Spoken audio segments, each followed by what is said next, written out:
بل قارب النبي محمد عليه الصلاة والسلام كتر مامية تعس عبد الدينار وعبد الدرهم وعبد الخميسة نبي حلي عليه الصلاة والسلام وحا هوغا ما هوغو كالدينار كأدون كواه haddaad shilinka sida loo shaqeeyo u dullowdo oo kalgacalkiisa bad iyo bariba u jiidho oo nafta u weydo isagaad addoon u tahay alcibaada waxaynu nidhi waa maxay الذل والخضوع مع الحب haddaad waxaba isugu darto marka haran iyo xalaal u kala arki weydo oo kalgacalkiisa kugu bato oo meel dheer iyo meel dhow halkuu galaba aad ka daba gasho oo xaraan iyo xalaal si lagu qaadi karaba aad ku qaado oo ururintiisa aad u soo taagnaatid oo aad isaga addoon u noqotid dadku marka dambe waxay gaadhaan xad xataa intay naftooda ilaabaan laba heeliyadoo xunxun u xidhan yahay kii dadkaba ugu xeelaa badnaa waayo iyagu addoon u yahay ururintooda soomaalidii geela dhaqi jirtayna dhowr boqoloo halaad buu kaba la'aan iyo shaadh la'aan iyo waxba la'aan ku dabageli jiray isagoo intaasoo maalmood marna ceel u wada marna xergeynaya marna daaq u wada intabana ka kaba waa cabd addoon nabiga marka calayhi salaatu wasalaam wuxuu leeyay waxa hoogay ninkii diinaar addoon u noqday iyo dirham ninkii qatiifad iyo khamiis addoon u noqday haddii la siiyo uu raalli noqonaya hadduu waayana wuxuu odhanaya aniga cirkaa igu soo dumay meeshaan u cararaba waa la dhababay uun balaayuun bay haysato shilinkaba waa layga dheereeyey nebi maxamed baa wuxuu leeyahay tacisa wantakasa waidaa shiika falantaqasha waa hoogay oo gombadiisu ka laabtay oo waidaa shiika falantaqash minqaashka waxaa la idhaha qodaxda waxa lagu bixiye lagu dhirana yacni kaasi ma soo laabto baa lagu tilmaamaya qofku inuu caabid noqdo oo cibaadada laazimo waxyaabaha kobcinaya markaa waxaa ka mid ah ilaahay subxaanahu wa tacaala dikrigiisa iyo istikfaarka inaad badsato aman huwa qaanitun aanaa alleyli saajidan waqaa'iman yaxdaru alaakhira wayarjuu raxmata rabbih inaad noqoto aladiina yadkuruuna allaha qiyaama waqucuudan wacalaa junuubihim waxyaabaha korinaya iimaanka ama korinaya inaad addoon dhaban noqoto istikfaarka tirabada sayid listikfaar waa maxay nebigu calayhi salaatu wasalaam waxaa jirta duca uu ku tilmaamay ducada madaxda u ah istikfaar dhammaantiiba xadiidkii bukhaari ducadani waa tee allahuma anta rabbii laa ilaaha ilaa anta khalaqtanii wa ana cabduk ducadani waxay sheegaysaa inuu qofku leeyahay allahuma anta rabbii laa ilaaha ilaa anta tawxiid ilaahu adaa rabbigaya ku xaq lagu caabudaa ma jiro adiga mooyaane khalaqtanii wa ana cabduk waadi uuntay anna addoonkaa baan hoo addoonnimaan ogolahay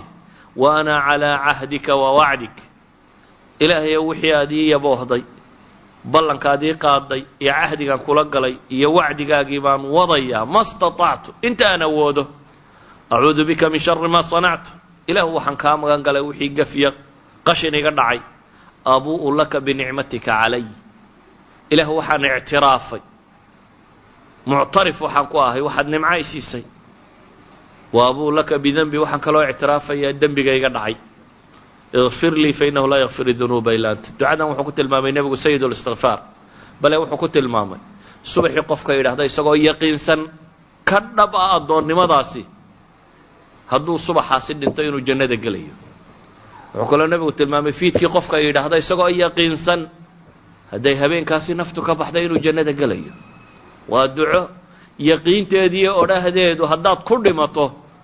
uu nebi maxamed ballan qaaday calayhi salaatu wasalaam in janno lagu gelayo addoonnimada waxa keena waxaa ka mid ah qofka mu'minkii wuxuu rumaysayee mar kastaba wuxuu ka cabsi qabaa in camalkiisa la aqbali waayo wuxuu ogyahay wuxuu qasay wuxuu ogyahay wuxuu geystay waaladiina yu'tuuna maa aatow waquluubuhum wajilah caaisha waxaa laga sheegaa inay tidhi ilaahay rasuulkiisa iyo kuwa khamriga iyo wax tuugada iyo waxaa sameeyeyba maya buu yidhi walaakinahum yasuumuuna wayusalluuna wayatasaddaquun wahum yakhaafuuna anlaa yuqbala minhum ulaa'ika aladiina yusaaricuuna fi lkhayraat inaad ka cabsato in camalkaaga la aqbali waayo waxaa keenaya waxaad ogtahay marka horeba ina ilaahay hani ka yahay horta daacadeenoo dhan waman yashkur fainamaa yashkuru linafsi waman kafar faina allaha haniyun xamiid in takfuruu fain allaha غaniy cankum walaa yarضىa lcibaadihi اlkfr wain tashkuruu yardahu lakum wman shakara fainama yashkuru linafsih wman kafara faina rabbi غaniy kariim waqaala muusa in takfuruu antum wman fi اlardi jamiica faina allaha laغaniy xamiid. aayaadkaasoo dhamme waxay tilmaamayaan ilahay inuu hani ka yahay waxaaga o dhan. waa kii xadiidka lqudsigii muslim warinaya nebigu lahaa calayh الsalaatu wasalaam yaa cibaadi inakum low haddaad dhammaantiin inta meel is wada taagtaan ninka idinku cibaado fiicana la mid noqotaan ilahay waxba ku kordhin maysaan. markaad ogaato marka cibaadadaadu inaanu alla u baahnayn waxaad ka cabsanaysaa in laga aqbali waayo. markaad ogaato ilaahay fadligiiba inay tahay waxa wax lagu aqbalaa waxaad ka cabsanaysaa in wax laga aqbali waayo. waa ka nebi moxamed le calayhi salaatu wasalaam qofna jannada kuma galo camalkii walaa anta markay yidhaahdeen ilaa an yatagamadanii allahu biraxmatihi buu tilmaamaya. wakhtigoo kooban daraaddeed waxaynu leenahay inaynu ogaanaa manno oo dhan gallad sheegasho oo dhan markaad ilaahay u qirto subxaanaه wa tacaala. faman yurid illahu an yahdiyahu yashrax sadrahu lilislaam. ilahay baa kuu gallad sheeganaya yamunuuna calayka an aslamuu qul laa tamunuu calaya islaamakum bal illaahu yamunu calaykum an hadaakum liliimaan. qolaa nebiga ugu manno sheegatay inay islaameen dabeetana ilaahay baa waxa uu leeyahay waxay kuugu gallad sheeganayaan inay islaameen. waar waxba ha sheeganina ilaahay baa idinku mahad sheeganaya baa la yidhi maxay an hadaakum liliimaan. bale nebi moxamed calayhi الsalaatu wasalaam qur-aanadii ugu horreeyey risaalada sheegayay culimmada qaar baa waxay sheegaan iqrana waa nebinimadii mudathirna bay yidhahdeen waa risaaladii. yaa ayuha almudathiru qum faandir warabbaka fakabir wahiyaabaka fatahhir wاlrujsa fahjur walaa tamnun tastakthir walirabbika fasbir. ilaahay wuxuu yidhi kan isduuduubay oo kac oo dig oo dadka khayrka u sheeg oo soco. laakiin maxaa la yidhi markii takliifkaa la saaray walaa tamnun tastakthir ha gallad sheeganin baa la yidhi adigoo badsanaya. waxaan aad qabanayso oo dhan waxaad ku gallad sheegata ma yeelina waa ilaahay nimcadii subxaanaه wa tacaala. qofka mu'minkii wuu isdhiibayaa maadaama uu og yahay fitanka inaan qofna ka nabadgelin. walidalik buu nebi moxamed ku ducaysanayay ilaaha qalbiyada bini aadamka gagadiyow qalbigayga cibaadadaada ku sug.